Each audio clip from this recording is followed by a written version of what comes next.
Olá, meu nome é Luiz Eduardo Gomes e está começando agora o De Quinta, o podcast de debates do Sul 21.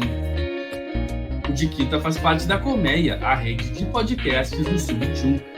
Você pode acessar os demais programas da rede em www.colmeia.sul21.com.br. Ao meu lado, na co-apresentação, mais uma vez, Felipe Prestes. Bem-vindo, Felipe. Obrigado, Luiz. Bom dia, boa tarde, boa noite a todos e todas que nos ouvem. Uma satisfação novamente estar contigo nesse podcast. O programa desta semana vai falar sobre os acontecimentos que agitaram o final do mês de março em Brasília.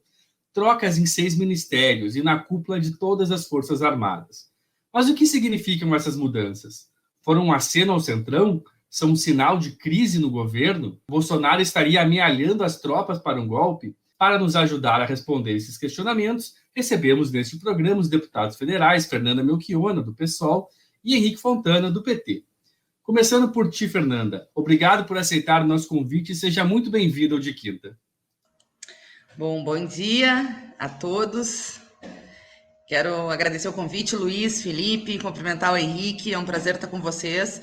Infelizmente, nessa circunstância tão grave da história. Para ir direto ao ponto, eu acho que a reforma ministerial representa um enfraquecimento do governo Bolsonaro. Isso não quer dizer que não siga sendo Bolsonaro e que, portanto, ele tenha sempre em mente a ideia de fechar as liberdades democráticas por dentro do regime político. Essa é a estratégia política do Bolsonaro desde que ele assumiu a presidência da República e até antes, né? Agora, o que nós vemos é uma combinação de fatores que cercaram Bolsonaro e desembocaram nessa reforma ministerial. Primeiro deles é que a pandemia se converteu na pior tragédia humanitária da história do Brasil. E o Henrique é médico, pode dizer se concorda com essa afirmação, mas nós chegamos a 317 mil mortos e a cada dia um recorde maior. O Bolsonaro cometeu 4 crimes com relação à pandemia que são gravíssimos. Gravíssimos. O combate ao uso de máscara, e isso num país continental do tamanho do país tem um peso simbólico enorme. Desde o ano passado, ter promovido aglomerações, ter enfrentado as medidas sanitárias, ao invés de fazer um comitê gestor centralizado pelo governo federal. Ele combateu as medidas sanitárias. O Brasil é o único país do mundo que perdeu 2 ministros por quererem seguir a ciência, independente dos outros desacordos que nós tenhamos contra, né, o Mandetta, o Taishi, ali foi um problema de ciência, né, e o Pazuello, que cometeu vários crimes contra a humanidade, que no cerco do Bolsonaro teve que ser demitido, depois da crise de Manaus, do oxigênio, do boicote à vacina. O terceiro crime, o boicote à vacina. O Bolsonaro boicotou a vacina em 2020. Nós estamos tão atrasados porque o Brasil... Ele mandou pessoalmente que não assinasse acordo com a Pfizer, combatesse a Coronavac, tudo isso que vocês sabem bem, mas sempre é bom lembrar para o movimento de massas.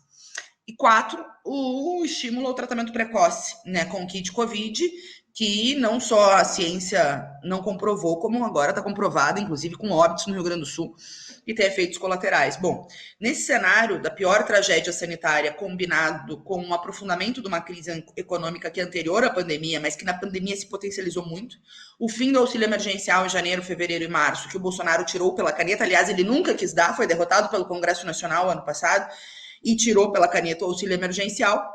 A gente teve janeiro, fevereiro e março uma explosão, né, de infecções, além das festas de final de ano, da aposta que o Bolsonaro fez na imunidade de rebanho e no ataque sistemático contra os governadores e as medidas sanitárias.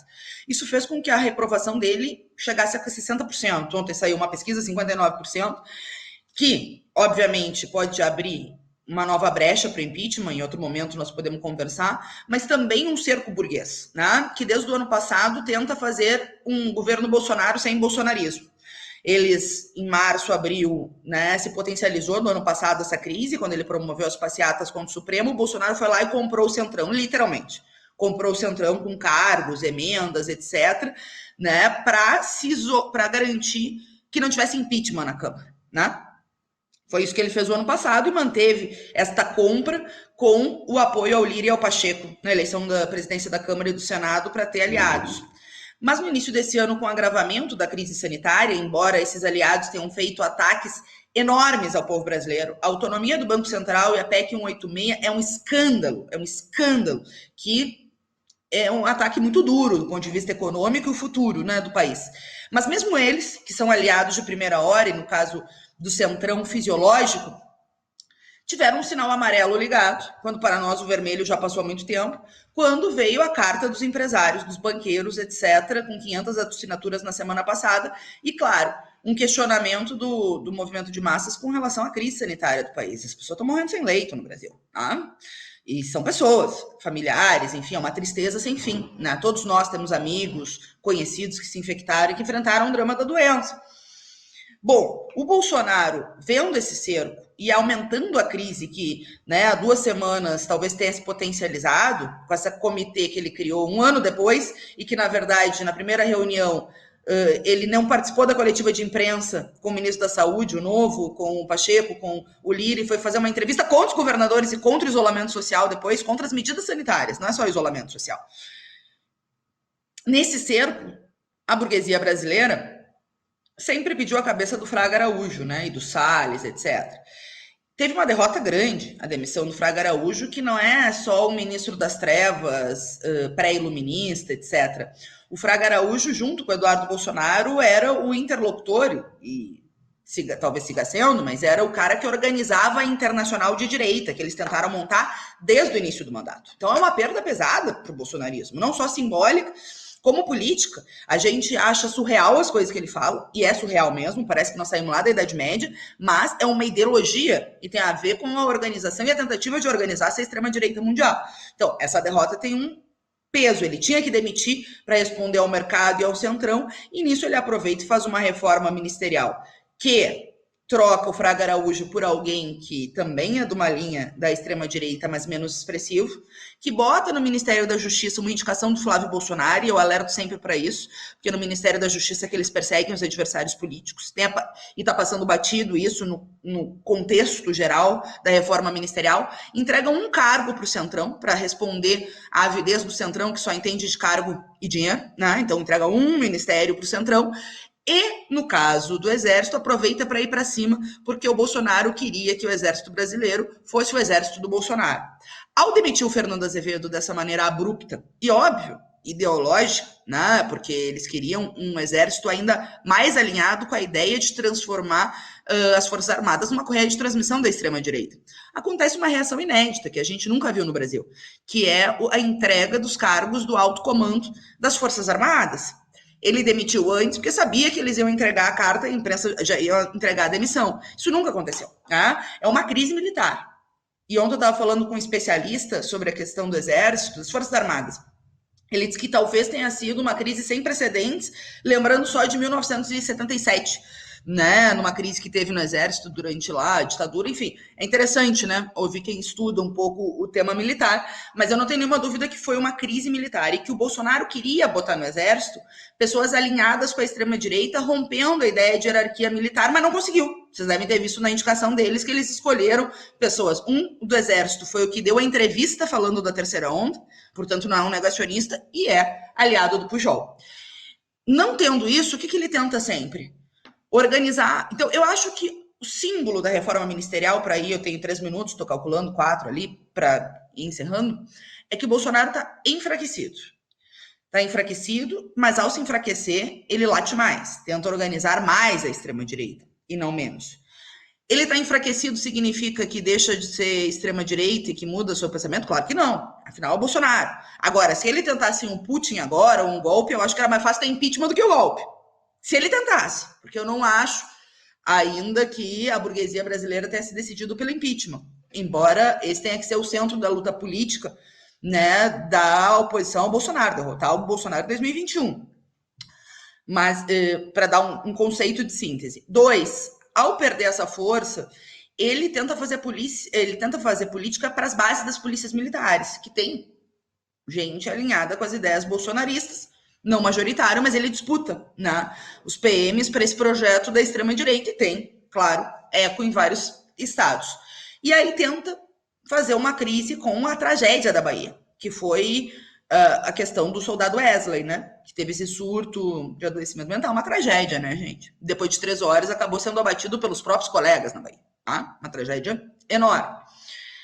e tenta, via Bia Kicis, Gabinete do Ódio, organizar um motim com esse fato lamentável, né? E vocês sabem que eu sempre defendo o direito legítimo de luta dos PMs por suas questões sindicais, né? Acho que essa questão da hierarquia militar tira o sentido de classe de uma categoria que é de trabalhador, mas nesse caso não era uma luta legítima, era a extrema-direita tentando capitalizar para fazer um movimento contra as medidas sanitárias e organizar o seu exército. Perdeu, não conseguiu fazer isso por dentro das tropas. Aí o Vitor Hugo tenta o projeto 1074, que é para o presidente da República, no Instituto de Mobilização Nacional, poder controlar as PMs, inclusive a política econômica dos estados, para tirar poder dos governadores. Perdeu também. Não foi pautado na Câmara, não teve nenhum outro partido que tentou, etc. Mas só para a gente pensar duas coisas para concluir, né? Primeiro que eles estão enfraquecidos pelo conjunto do resultado das medidas de boicote que eles tiveram, e o Brasil hoje é o epicentro da pandemia, não é qualquer coisa isso. Todos os prognósticos são lamentáveis, o que é uma tragédia sem precedentes, mas a responsabilidade direta é do Bolsonaro, né? E ao se enfraquecer frente ao movimento de massas e nessa divisão burguesa que existe, embora a burguesia ainda não tenha tentado, não tenha assumido a ideia do impeachment, que faz, como fala a Luciana, a burguesia sócia desse genocídio, ele, ao ficar enfraquecido, responde mais, né, ou tenta mais organizar a extrema-direita, tipo assim, cai atirando, entre aspas, né? E eu vejo um pouco assim a conjuntura. Bom, nessa coisa do andar de cima não é muito a nossa seara, né? Como é que... É óbvio que é importante ter a caracterização, pior se estivessem todos juntos contra nós, aí seria uma tragédia, né? Mas a nossa luta política é pelo fora Bolsonaro em 2021, né? Fortalecer a luta pelo impeachment e, claro, junto com a vacina, com o auxílio emergencial e também, né, obviamente, fazer o debate do país, né? Porque o tamanho da crise econômica é um negócio sem precedentes, né? A dimensão da crise econômica do país, enfim, na história recente. E eu tenho a impressão de que só um programa anticapitalista que vá à raiz dos problemas para poder taxar os grandões, enfim, né?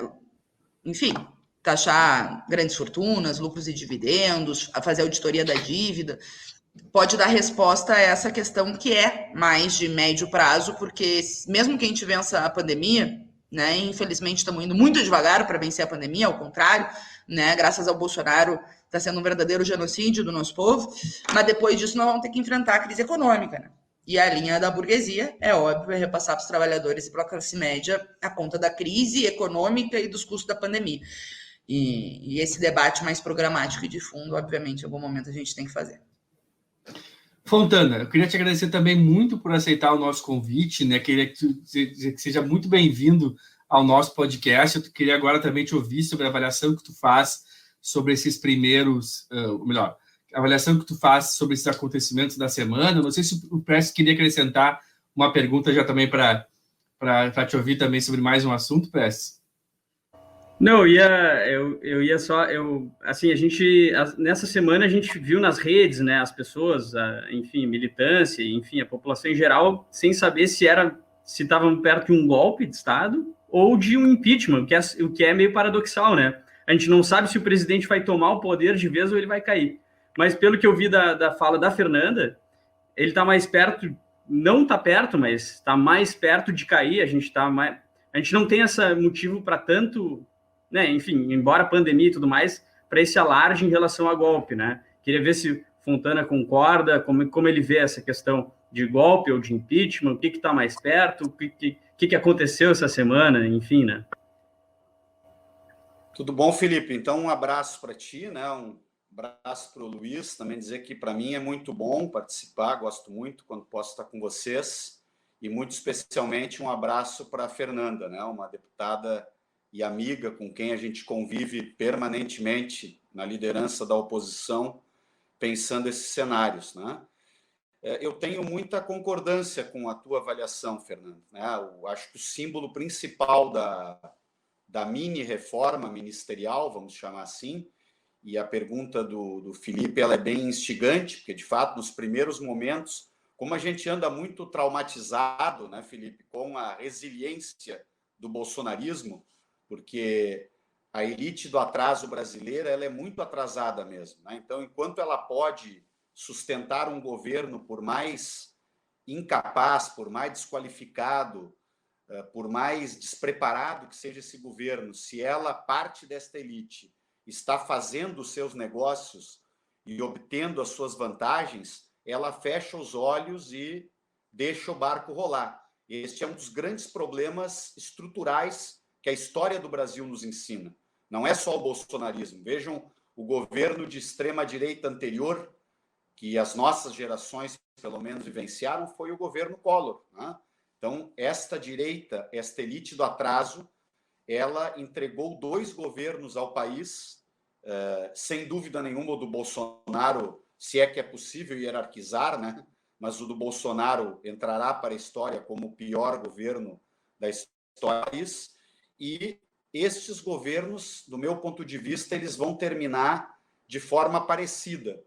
Lógico que o bolsonarismo, como ele foi constituído num ambiente sobre o qual não vamos falar agora, mas eu só vou pontuar, num ambiente de golpe contra a democracia, que derrubou o governo da presidenta Dilma, o governo do campo popular, lutamos contra este golpe, independente das diferenças de opiniões e de críticas legítimas, né, que o PSOL e a Fernanda tinham e mantêm até hoje em relação a políticas que implementamos, mas o fato é que lutamos juntos contra o golpe em defesa da democracia.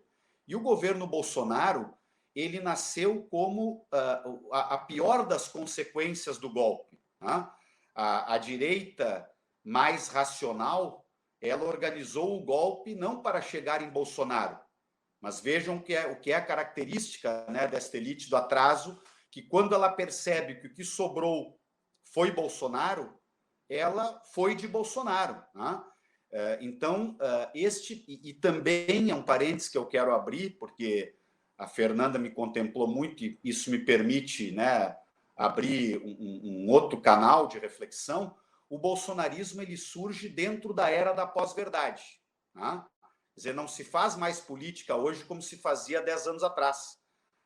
O gabinete do ódio sempre existiram, aspas, gabinetes do ódio com panfletos, com programas manipulados numa rádio, numa televisão, num jornal, mas não com as redes sociais disponíveis de hoje, onde se montam verdadeiras máquinas de construção de pós-verdade, de intolerância, de ódios, né, de preconceitos. E isto é o que mostra, inclusive, as pesquisas que a gente segue lendo. Felizmente, né, o Bolsonaro é cada vez mais rejeitado, é um governo cada vez mais fraco, mas é um governo que radicaliza na sua extrema-direita, portanto, o risco, né, de uma tentativa de golpe permanente por dentro das instituições, nós do campo democrático, nós do campo popular, nós da esquerda, temos que estar sempre alertas. Não podemos dar refresco, para usar uma linguagem bem simples, né? Porque ele tenta permanentemente. É aquela questão de testar os limites da democracia para ver até onde ele pode ir e conforme as reações vêm ou não vêm, ele vai indo mais adiante, vai alargando os espaços, né, de golpe. Ele já aparelhou a Polícia Federal. Hoje a Polícia Federal brasileira, né, que tem um papel importantíssimo e continua tendo quadros qualificadíssimos e será recuperada no nosso futuro governo, né? Eu não tenho nenhuma dúvida disso, mas hoje ela está aparelhada. Hoje o Ministério Público Federal, que tem também procuradores de enorme qualidade, que é uma instituição fundamental para a democracia brasileira, que deve ser fortalecida, mas ela está aparelhada, ela está adoecida pelo vírus do fascismo, vamos dizer assim, né? E do controle bolsonarista sobre as instituições. A mini-reforma mostrou que o Bolsonaro, ao se sentir cada vez mais acuado, porque efetivamente vivemos, né, a maior crise sanitária da história do país, a narrativa bolsonarista está ruindo, porque durante diversos meses, né, Fernanda, a narrativa bolsonarista sustentou uma certa confusão, que infelizmente ainda está na cabeça de talvez 20% do povo brasileiro.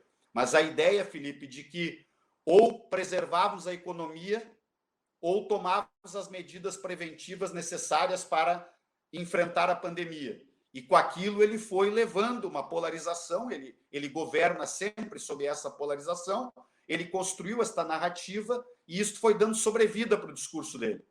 Só que quando a crise chega ao tamanho que ela chegou, hoje o Brasil é o país que tem o maior número de infectados novos por dia, há diversos dias, há diversas semanas, o maior número de mortos por dia por coronavírus há diversos dias e diversas semanas, e é um dos países mais atrasados na vacinação. Quando se olha, eu vou abrir um parênteses, depois nós vamos falar talvez de vacina adiante, mas vejam que o Brasil está vacinando desde o dia 17 de janeiro. Nós já temos 70 dias de vacinação. E até o momento nós aplicamos apenas 20 milhões de doses. 20 milhões de doses significam 10 milhões de pessoas. E hoje o ministro diz nos jornais, ontem ele disse na Comissão de Seguridade, que para abril a previsão são 25 milhões de doses, que eu acho que eles nem vão conseguir, infelizmente. Mas 25 milhões de doses, Luiz, é só mais 12 milhões de pessoas. Então, se for vacinando 12 milhões de brasileiros por mês, nós vamos demorar 10 a 12 meses para chegar num nível de, vamos dizer assim, de imunização de rebanho, como a gente diz, né? Que seria uma imunização da comunidade como um todo. Então, é caótica a situação. E aí, a epidemia, numa crise deste tamanho, ela gera um impacto de profunda piora na economia. Porque aí a mistura, né, de uma política econômica errada. Veja os jornais de hoje, Fernanda, falam o que os Estados Unidos está fazendo. O Biden ontem anunciou um programa de 1,9 trilhões de dólares em investimentos em infraestrutura, habitação popular, melhoria de escolas, ciência, investimento em ciência e tecnologia, ou seja, o Estado investindo para recuperar a economia. E também anunciou um pacote de impostos para os mais ricos, que é o que nós defendemos, eu, a Fernanda, a esquerda, na Câmara, quer dizer, o imposto sobre grandes fortunas, a volta do imposto de renda sobre... Imagina um ano de pandemia, gente. E a Câmara Federal continua, por maioria, votando projetos de ajuste fiscal. Ela corta o valor do auxílio emergencial, deixa 3 meses o povo brasileiro sem auxílio, passando fome, e a economia desassistida. Porque o auxílio emergencial é uma ferramenta também, né, para recuperar a economia. Então, crise econômica profunda, crise sanitária profunda, as duas se retroalimentam. E agora a crise militar, porque diante da tentativa dele, e por aqui eu vou concluindo nessa minha primeira fala, diante da tentativa dele de dar mais um passo, porque a partidarização das Forças Armadas, elas vêm em curso desde o momento do golpe, onde setores das Forças Armadas brasileiras não se comportaram de forma constitucional, não se comportaram da maneira como deve se comportar este extrato social, que é muito importante para o país precisa de Forças Armadas com qualidade, exercendo seu papel constitucional. E nós, da esquerda, sempre trabalharemos para garantir este ambiente. Agora, sempre que as Forças Armadas, por decisão de alguns dos seus generais e por eventuais maiorias que se formam, embarcaram, né, em golpes, elas foram muito mal. O golpe de 64, que ontem todos nós criticamos nas nossas falas, né, de tribuna, deixou uma sequela muito negativa para o papel das Forças Armadas. E a adesão delas ao bolsonarismo deixa outra sequela muito importante. Felizmente, muitos generais, muitos militares estão se dando conta disso, ainda estão num certo silêncio, mas isso é muito bom, Fernanda, do meu ponto de vista, porque estes setores militares percebem que a democracia é o melhor caminho e, portanto, eles devem se afastar do bolsonarismo. E o professor Fiore, eu sugiro uma entrevista que ele deu para o Tutameia, Luiz e Felipe, nossos internautas que estão nos ouvindo, ele diz com muita precisão isso da questão do enfraquecimento do governo Bolsonaro, que também se enfraquece no meio militar.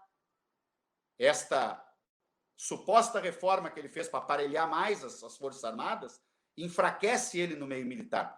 Então, ele se enfraquece na burguesia, como disse a Fernanda, que ainda não reage para um impeachment. Agora, essa é a minha última frase nesse primeiro bloco.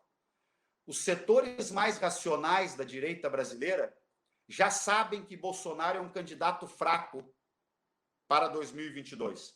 Eu digo isso com muita responsabilidade, eu não sou de menosprezar, eu sou muito cuidadoso com essas coisas. É evidente que eu não vou jamais abrir o flanco. Eu sei que ele é um adversário que não pode ser menosprezado, mas eu estou falando de uma avaliação política. O Bolsonaro é um candidato fraco e a direita brasileira hoje tem um grande dilema. Ela precisa trocar de candidato para ter mais chance de continuar governando o país e ela não consegue trocar de candidato porque o Bolsonaro tem esses 25% ali fidelizados com ele dentro de todo este processo de fanatismo político, né, que o gabinete do ódio, toda essa estrutura de fake news deles montaram sob os olhos benevolentes e ou com apoios dessa direita que agora quer trocar de candidato. Então, ela criou um certo monstro político que ela não tem agora como se livrar dele com muita facilidade. Nós, do outro lado, vamos continuar trabalhando muito, eu, a Fernanda e todos os nossos setores, para compor a maior unidade possível no campo da esquerda, da maneira mais adequada possível que parecer para todos nós, para que a gente chegue com força. Primeiro, a possibilidade do impeachment, que não está afastado. Pode desandar a maionese do governo Bolsonaro e setores da direita, que o impeachment só não sai porque setores da direita e da centro-direita estão sustentando o Bolsonaro. Porque nós sabemos dos crimes de responsabilidade, eles estão ali listados. Nós temos em torno de 130 votos no parlamento. Quando eu digo nós, a esquerda, centro-esquerda, somos minoria, né? Para ter os 308 precisa ter votos da centro-direita. Então, quem tem que decidir se quer fazer o impeachment do Bolsonaro são os setores representados, por exemplo, pelo Rodrigo Maia, pelo Baleia Rossi, parte do Centrão, que pode resolver se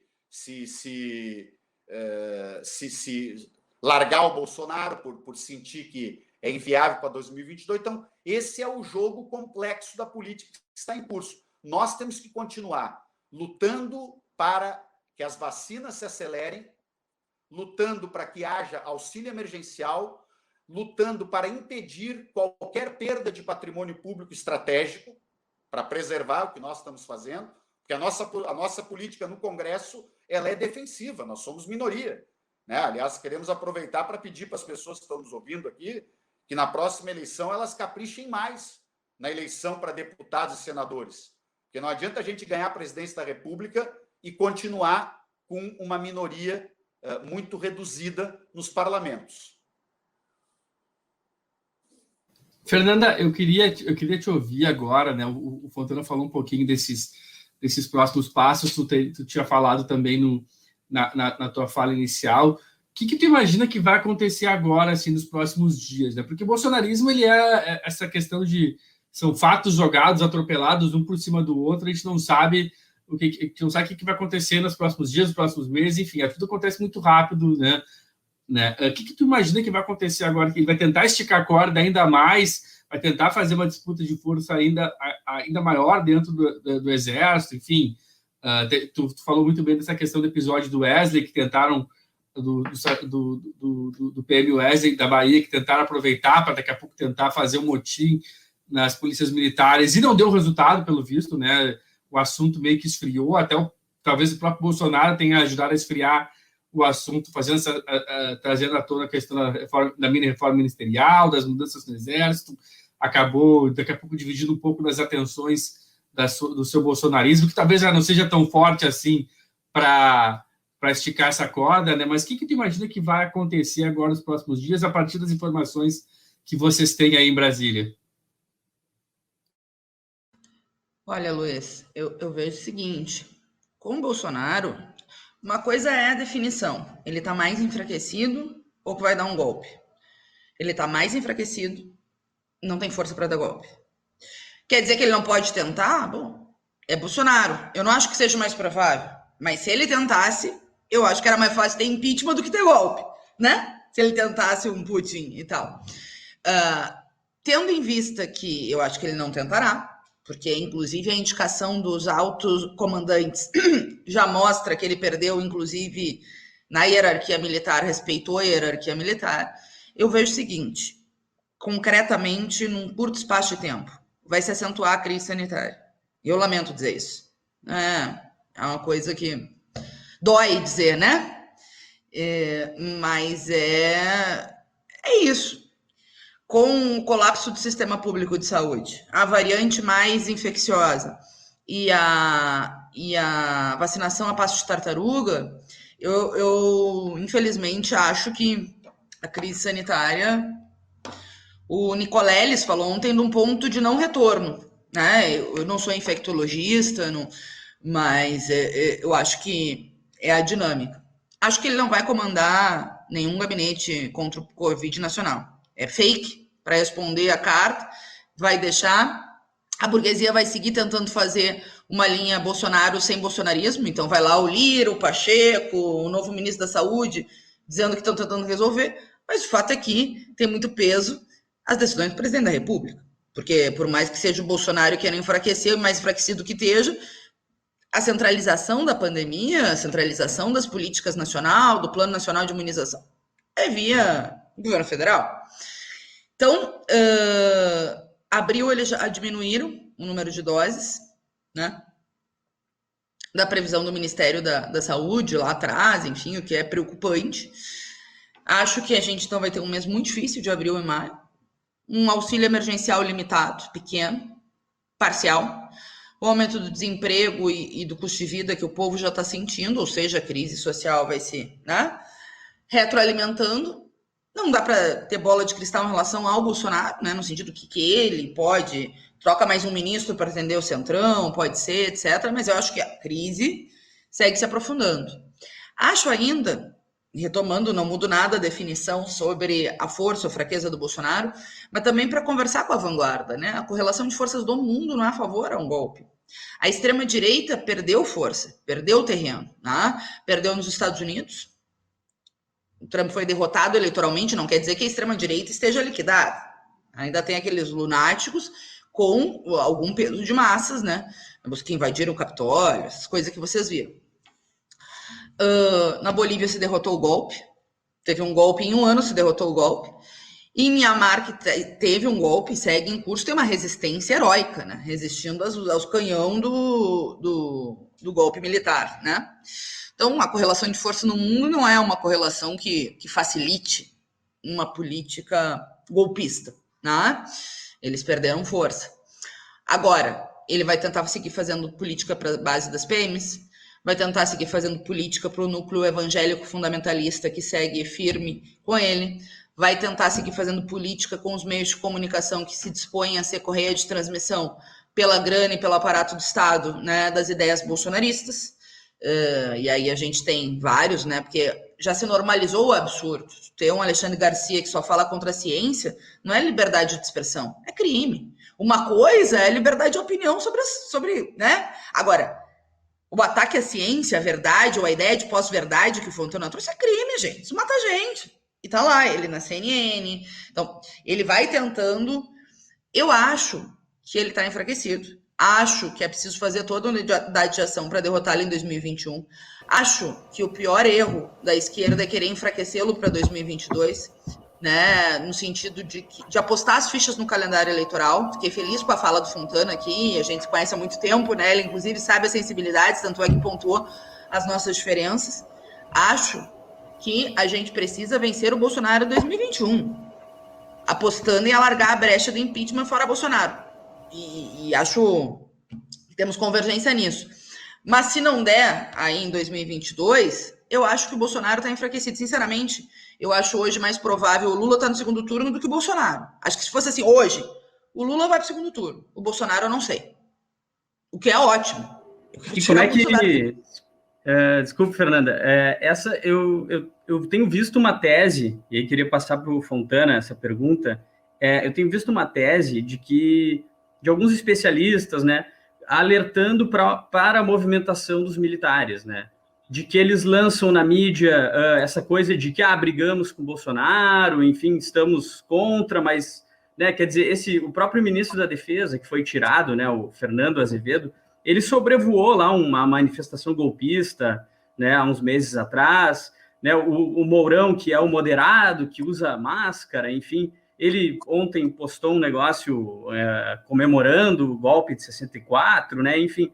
Então, eles passam, eles tentam toda hora passar uma imagem de moderados, né, lançam muitas notas na imprensa, e de certa maneira que se diz que eles pode ter uma movimentação dos militares de, enfim, tirar o corpo fora da pandemia, dos crimes que a Fernanda falou, né, que listou muito bem que o Pazuello cometeu, que é um general da ativa, né, do Exército, né, e já se vê uma movimentação, por exemplo, do Santos Cruz tentando se grudar em algumas candidaturas, talvez ser candidato a vice-presidente, e manter essa estrutura militar no poder, né, tentar perpetuar os militares, mesmo que o Bolsonaro caia, tentar perpetuar, assim, enfim. Então, de certa maneira, eles tentam se desvincular, né? Enfim, como é que tu vê isso, deputado Fontana? Eu acho assim, depois até a Fernanda queira falar sobre isso também. A tua pergunta é bem interessante. Primeiro, né?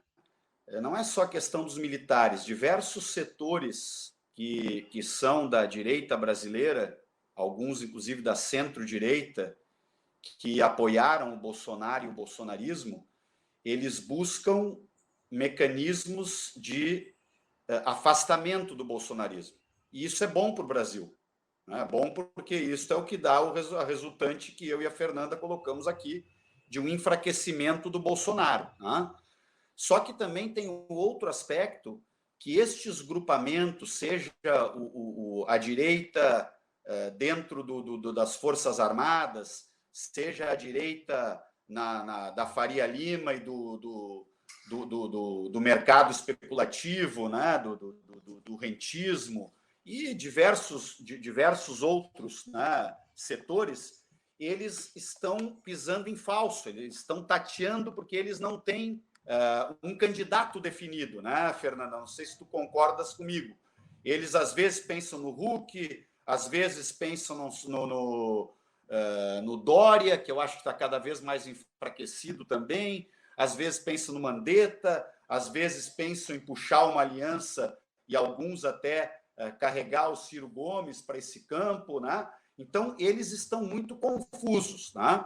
Agora, nós o que temos que fazer? Primeiro, saber conviver com muito respeito com as diferenças legítimas que temos e diferentes quadros de qualidade que temos na esquerda brasileira. Né?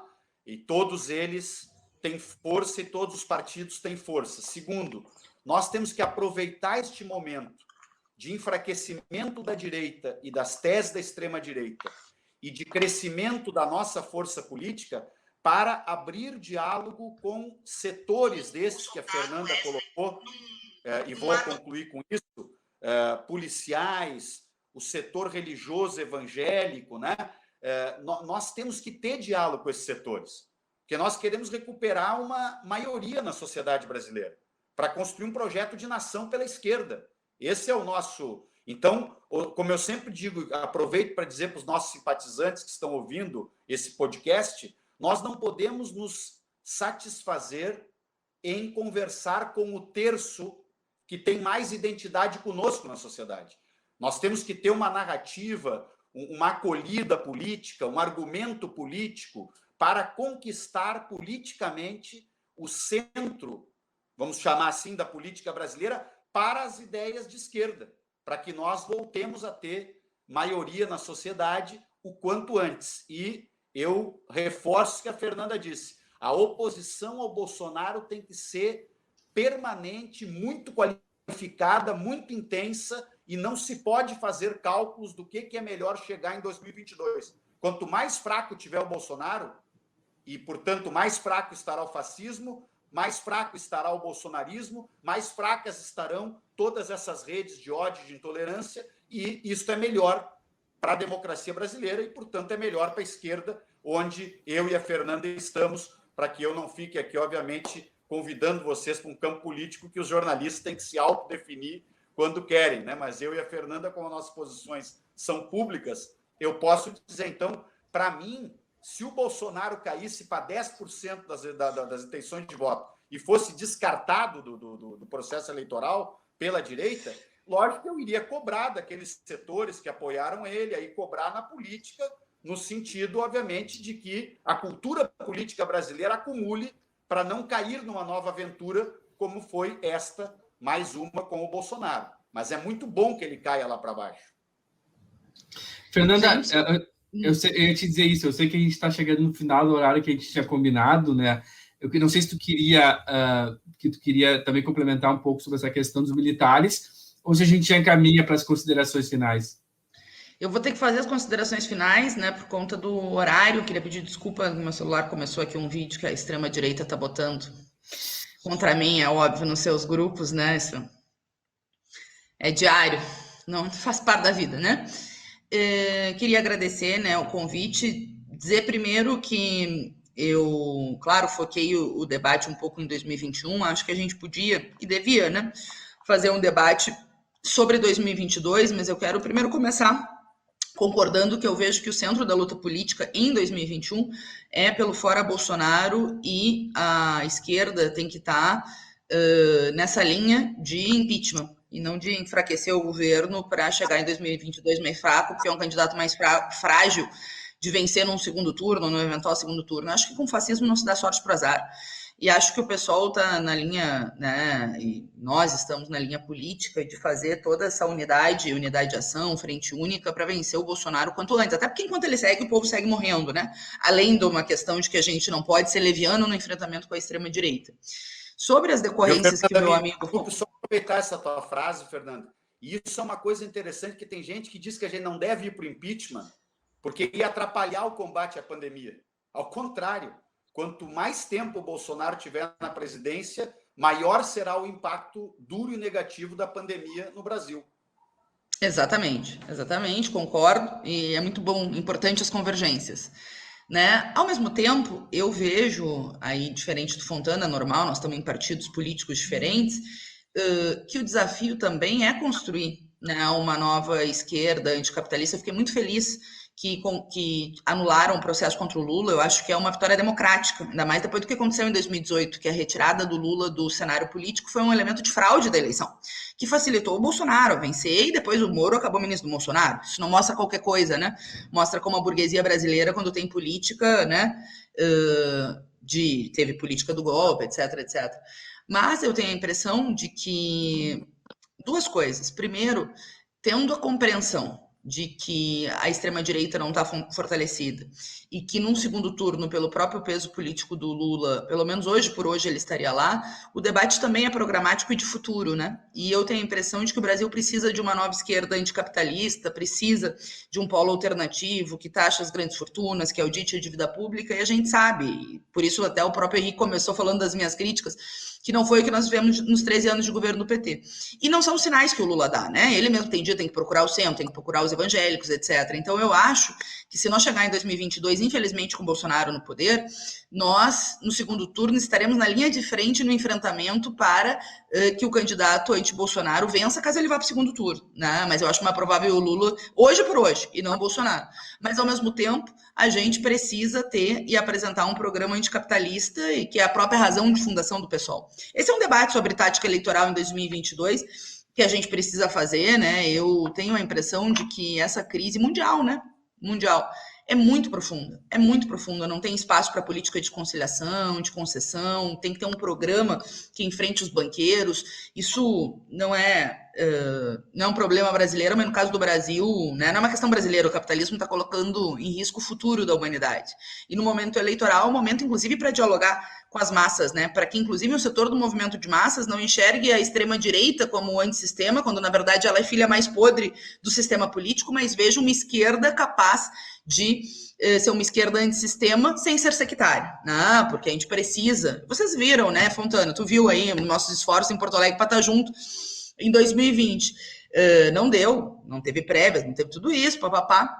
Agora, a nossa candidatura foi uma candidatura que ajudou a luta política contra o Marquesan e o Melo, e depois no segundo turno tentamos, perdemos, né, igual, mas tentamos que ia ser de esquerda, enfim, vencesse a eleição. Eu acho que isso mostra que é possível fazer uma luta política contra o Bolsonaro e, ao mesmo tempo, afirmar um programa, né? E afirmar um programa também tem a ver com o futuro, né? Para que o futuro não seja um passado com outro nome. É um desafio, mas eu tenho muito acordo que o centro da luta política em 2021 é a unidade pelo impeachment. Então, antes de ficar nós debatendo a tática eleitoral de 2022, eu acho que a esquerda toda deveria estar unida no impeachment. Acho que a gente devia estar usando, no bom sentido da palavra, sem ser oportunista, né, o peso dos nossos aliados para correr o Brasil pró-impeachment, ao invés do Lula ficar procurando centrão, devia estar organizando o impeachment, ao invés do Ciro estar batendo no Lula, devia estar organizando o impeachment, nós todos pelo impeachment, enfim, né, para tentar tirar esse louco, que esse louco não, eu não gosto de usar essa palavra, primeiro por respeito, né, ao tema de saúde mental, que é grave, que aumentou na pandemia, mas também para não tirar o peso dos crimes contra a humanidade que o Bolsonaro cometeu, esse psicopata, esse genocida, né? Desculpa, aliás, peço desculpas aqui pela expressão equivocada, né? Até senão a gente tira o peso político mesmo, que é a extrema-direita, e os riscos que eles trazem, né, para o futuro da humanidade. Muito obrigado, Fernando. Muito obrigado por aceitar o convite do De Quinta. Eu sei que tu tem um compromisso agora no final da nossa gravação. E também eu queria te ouvir, né, Fontana, tuas considerações finais, né, para dar um encerramento nessa conversa, que apesar de um pouco mais curta, né, do que os nossos programas normais, né, que geralmente vai um pouquinho mais de uma hora e pouco, né, a gente sabe, né, das agendas de vocês, né, dos compromissos que vocês têm e o tempo que vocês expuseram para a gente agradece muito por esse... E Luiz, me permitam, já para dar um gancho aí, se o deputado quiser falar aqui também, essa questão das vacinas privadas, né, que está passando na Câmara, né? Isso aí é um negócio, assim, absurdo, né? É uma coisa dramática, porque diante do caos sanitário, né, que o governo Bolsonaro gerou no país, porque a pandemia ela é difícil de ser enfrentada em qualquer país do mundo. Mas, obviamente, não é por acaso que o Brasil passou a ser, Felipe e Luiz, o país com o maior número de infectados e mortos por dia há diversos dias, né? E talvez um dos exemplos históricos assim que a história nos permitiu, pelo calendário eleitoral, assistir ao vivo e a cores, foi a troca de presidência nos Estados Unidos, né? Aquilo ali não foi nenhum milagre, né? Quer dizer, foi uma mudança de postura. Trocou o presidente da República, que alterou completamente a linha de ação no combate ao coronavírus, e a curva de infecções e mortes despencou, né? Isso aí seguramente vai alimentar, inclusive, pesquisas futuras, né? E aqui no Brasil, qual é o problema, né? Se constituiu um caos sanitário muito maior do que deveria ser. Eu só vou relembrar, porque isso está repisado, mas é bom organizar na nossa cabeça. Nós estamos falando de um país onde todos os mecanismos que a ciência detectou como os mais eficazes para diminuir o impacto da pandemia e diminuir o número de infectados e, portanto, o número de mortos, todos os mecanismos que foram estudados e detectados e sugeridos pela ciência, através, vamos dizer assim, do carimbo da Organização Mundial da Saúde, que é quem sintetiza o processo, todos eles foram boicotados no Brasil, pelo Bolsonaro e pelo bolsonarismo.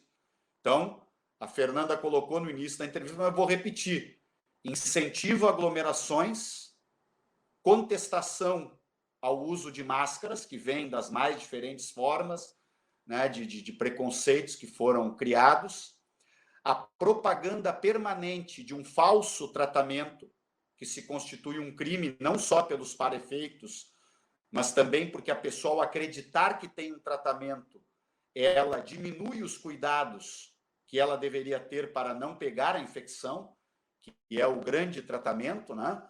A falta de uma coordenação nacional que na primeira semana, Luiz, eu não lembro se para vocês da entrevista, mas como eu saí falando direto sobre a pandemia, nas primeiras entrevistas que eu dei, sempre esse era o ponto que eu mais enfatizava, Felipe. Para enfrentar uma pandemia como essa, é preciso ter uma coordenação nacional, montar um comitê da mais alta qualificação profissional, com os melhores pesquisadores do Brasil, que estão, obviamente, em contato com os outros pesquisadores do mundo, para que diária ou semanalmente, conforme a necessidade, saiam orientações nacionais para cada região de como e quais as medidas que devem ser tomadas para conter. Então, teve também todo o processo de relaxamento na testagem, que não foi feita adequadamente, porque a testagem ela tem como finalidade tu conter os focos de espalhamento da infecção, e culminou com a campanha anti-vacina, que essa é, vamos dizer assim, se pudesse ter um crime mais grave que o outro, este é o crime dos crimes, tá? Que foi a campanha do Bolsonaro e do bolsonarismo contra vacinas, com vídeos nas redes sociais, né? Com falas do presidente, com preconceitos contra a Coronavac, com atos concretos, cancelamento de compra de 46 milhões de doses da Coronavac. O presidente mandou cancelar a compra. Metade dessas vacinas já podiam estar aplicadas nos brasileiros, dessas 46 milhões de doses, neste momento. Outro ato dele, COVAX Facility, que é um movimento, um esforço mundial da Organização Mundial da Saúde para que países mais pobres não fiquem sem vacinas. O país podia encomendar até 50% da sua população em doses de vacina. No caso do Brasil, podia ter comprado em torno de 200 milhões de doses através do COVAX Facility. O que o Bolsonaro mandou fazer? Comprar o mínimo, apenas 10%. Né? E as outras coisas que a Pfizer também, que ofereceu vacina, não foi comprada, quando ele dava entrevista dizendo: quem quiser vender vacina aqui tem que vir aqui acertar comigo as condições. Quer dizer, como se ele fosse o rei da cocada preta, ou seja, a arrogância, autoritarismo e este estilo de fazer política tiveram todo este custo. E agora, diante do caos, eles propõem a ampliação do caos, que seria uma espécie de eugenia, né? Quer dizer, criar um mercado privado de vacinas. E ao autorizar um mercado privado de vacinas, obviamente, nós vamos vacinar não primeiro aqueles que têm maior risco de se infectar e maior risco de morrer caso pegue a infecção, que essa deve ser a única prioridade de um processo de vacinação organizada num país decente, digno e que respeite a ética de solidariedade, de convívio humano. Quem tem que ser vacinado primeiro? Os que têm maior risco de se contaminar e os que, se contaminados, têm maior risco de morrer por conta da sua idade, comorbidade e etc. Agora se inventam diversas filas diferentes, inclusive com uma disputa absolutamente desqualificada entre categorias que gostariam de se vacinar antes de outras. Então, tu pode cair no absurdo, por exemplo, de ter um professor de 30 anos vacinado e um desempregado de 65 anos que está todo dia batalhando de biscate para viver sem vacina, porque ele não é da área da educação. Ou tu pode ter um policial de 35 anos vacinado, na lógica, inclusive, que foi votado ontem, sob intensa crítica minha, na Câmara Federal, pode ter um policial de 35 anos vacinado antes de um policial aposentado com 65 anos, que tem maior risco, inclusive. Né?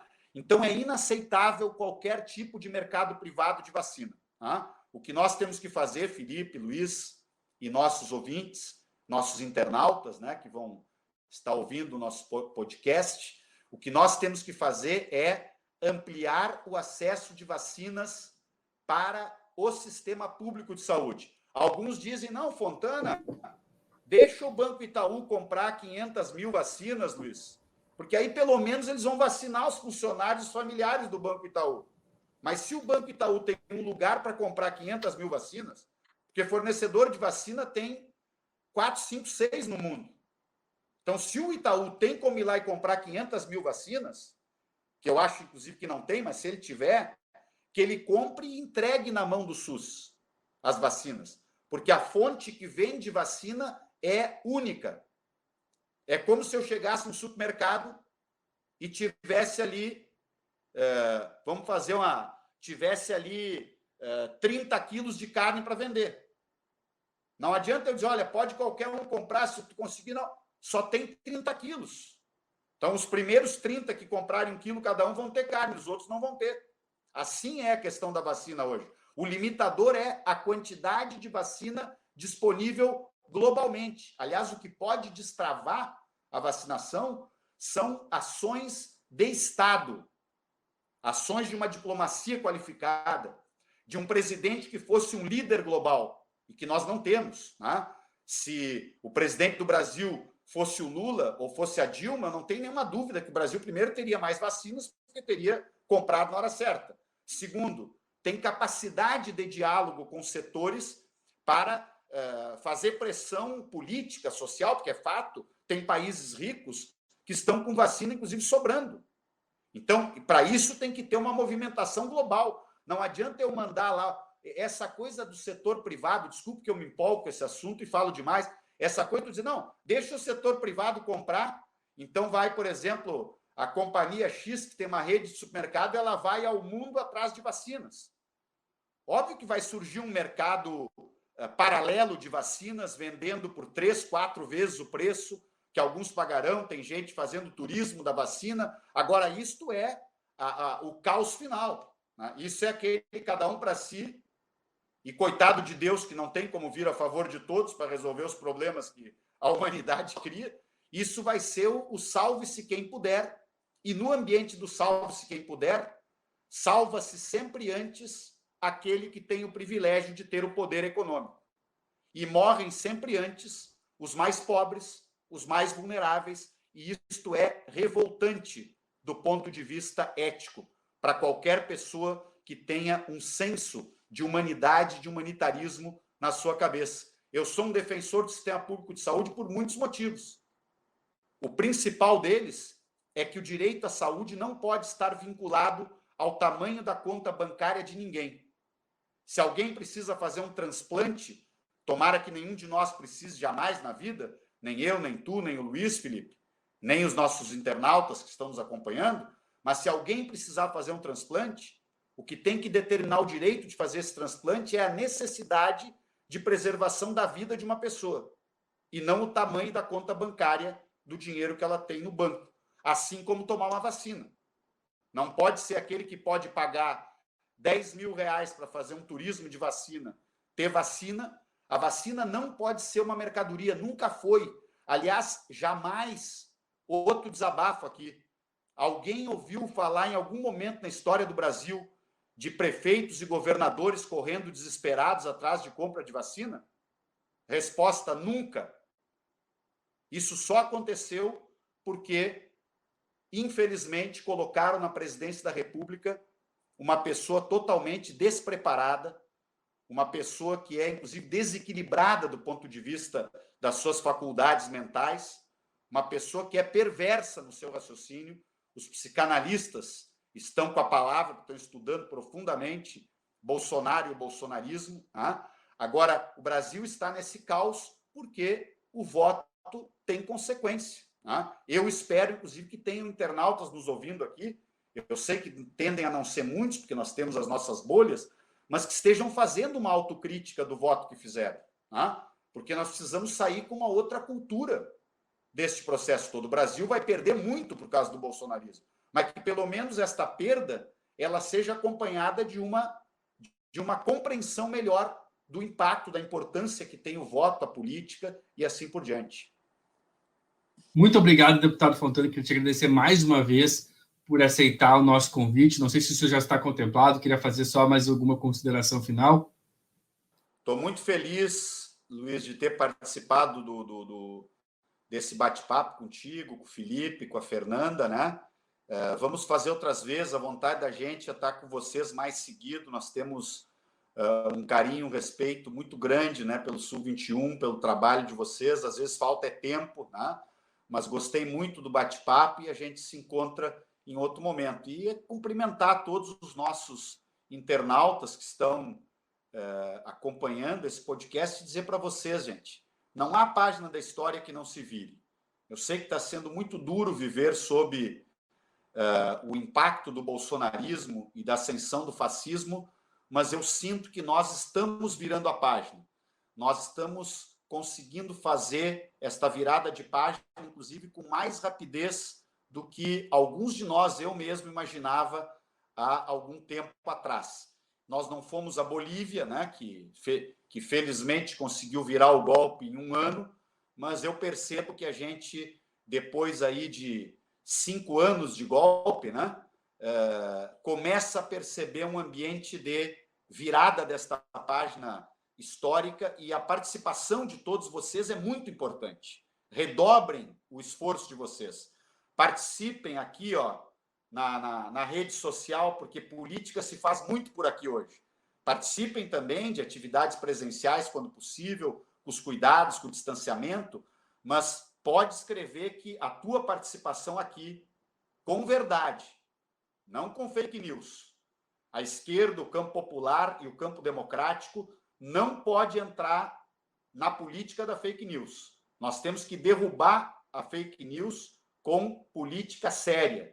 Volto aqui a fazer então, ao final, em homenagem a este pedido para todos vocês, a minha sugestão de leitura. Eu li anteontem essa entrevista, deve ter sido publicada há poucos dias. Talvez o Luiz e o Felipe possam agora dar um link aí para vocês. A entrevista foi dada pelo professor José Luiz Fiori, que é um grande quadro intelectual deste país, né? Quer dizer, conhece política externa como poucos, tem uma formação muito sólida, uma pessoa que eu gosto muito de ler quando posso, e ele deu esta entrevista recente para o Tutameia, né, que está muito lúcida ali a análise de como nós estamos conseguindo progressivamente criar as condições para derrotar o bolsonarismo.